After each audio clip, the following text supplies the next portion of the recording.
Hi everyone, this is Dr. ARULPRAKASH, Assistant Professor, Department of Zoology, St.Joseph College of Arts and Science, Autonomous, Cuddalore.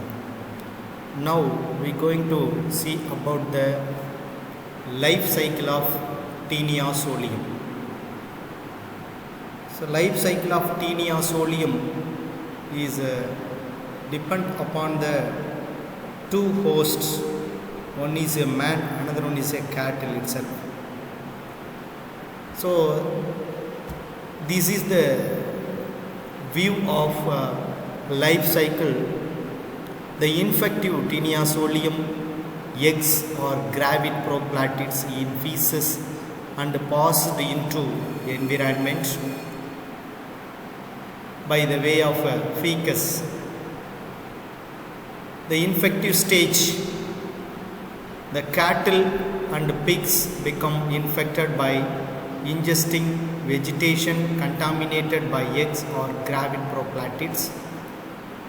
So again it will be oncosphere hatch penetrate intestinal wall and circulate to musculature.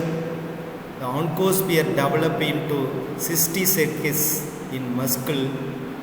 The fourth step, the human infected by ingesting raw or undercooked infected meat.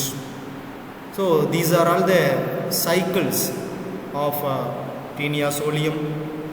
This is called cysticercosis.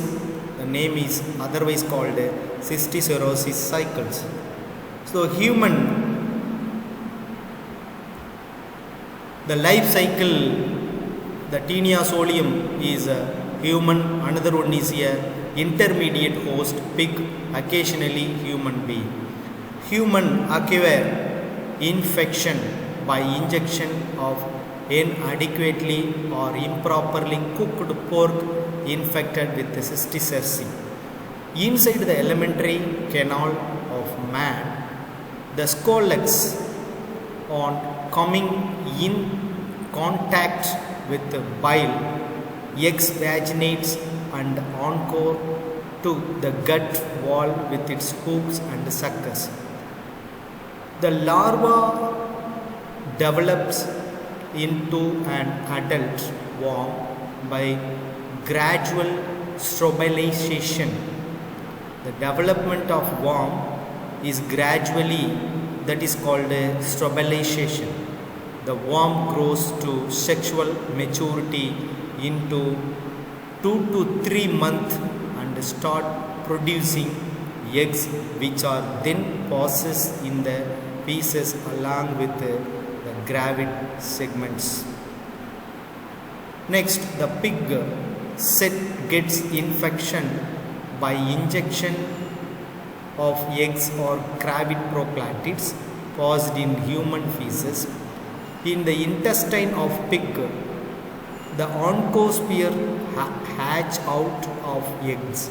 They attach to the intestinal mucosa by hooks, penetrate the gut wall and gain entrance into the portal vessels or mesenteric lymphatic, finally reaching the systematic circulation.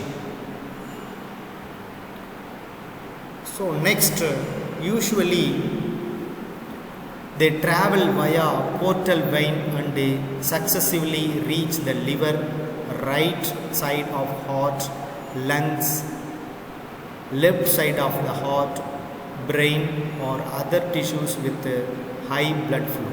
The naked oncosphere are filtered out from the circulating blood into the muscular tissues where they ultimately settle down and undergo further development.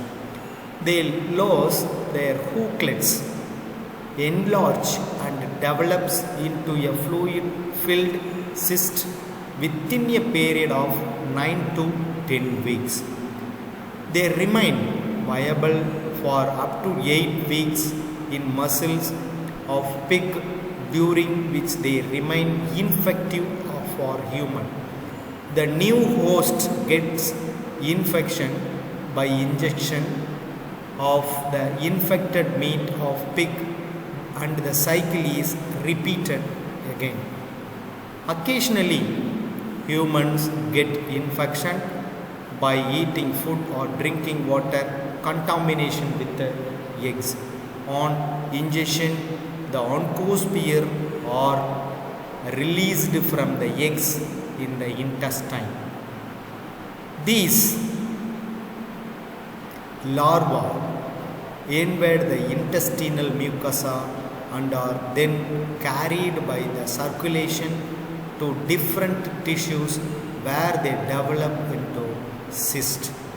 In human, most cysts are produced in the CNS, skeletal muscles, eye and subcutaneous tissues, giving rise to a condition called cysticercosis. So what is the next aspect we are going to see? Mode of transmission of Taenia solium. Ingestion of uncooked pork infected with tapeworm. Ingestion of food and water contaminated by the eggs present in the infective feces of Taenia carrier. Endogenous autoinfection. Anus, hand, mouth transfer of eggs by contaminated hands, a person with poor personal hygiene. Autoinfection, reverse peristalsis, in which eggs produced by Taenia solium are thrown back to the duodenum where they hatch and cause tissue infection. What are the pathogenesis of Taenia solium? Both adult worm and cyst are pathogenic. The adult worm are less pathogenic. They occasionally cause mild irritation or inflammation of the intestinal mucosa by their armed scolex. The cyst, that means Cysticercosis cellulosae, are more pathogenic. They cause a serious disease, cysticercosis. In human, mostly cysts are produced in the skin, skeletal muscle, eye and CNS. The cyst can remain viable for few years. In the brain, the cyst survives by overcoming the host defenses. It secretes the prostaglandins and other substances that inhibit activation of the complement in production of cytokines. This results in minimal host inflammation around to live cysticercus. The live cyst is surrounded by a local minimal cellular reaction that consists of few eosinophils and macrophages. The dead cyst is surrounded by a dense filtration that consists entire spectrum of inflammatory cells, including leukocytes and multinucleated giant macrophages, inflammatory cells, and less frequently foreign body giant cells. Outside this area, a zone of fibrosis and chronic inflammatory infiltration are present. What are the clinical diseases caused by Taenia solium infection? Intestinal taeniasis. Mostly the infection is asymptomatic. In symptomatic cases, the clinical symptoms are non-specific and mild and include nausea, abdominal discomfort, hunger, pain, loss of weight, chronic indigestion, etc. Less frequently, nausea, vomiting, headache and diarrhea are present in few cases.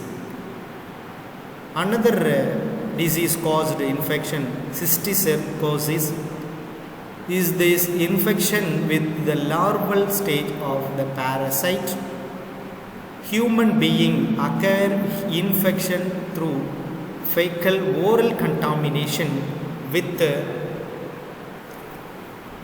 Taenia Solium eggs from tapeworm carriers or by auto-infection. Clinical manifestation depend on the affected organ. Neurocysticercosis and ophthalmic cysticercosis are associated with substantial morbidity. Thank you, dear students.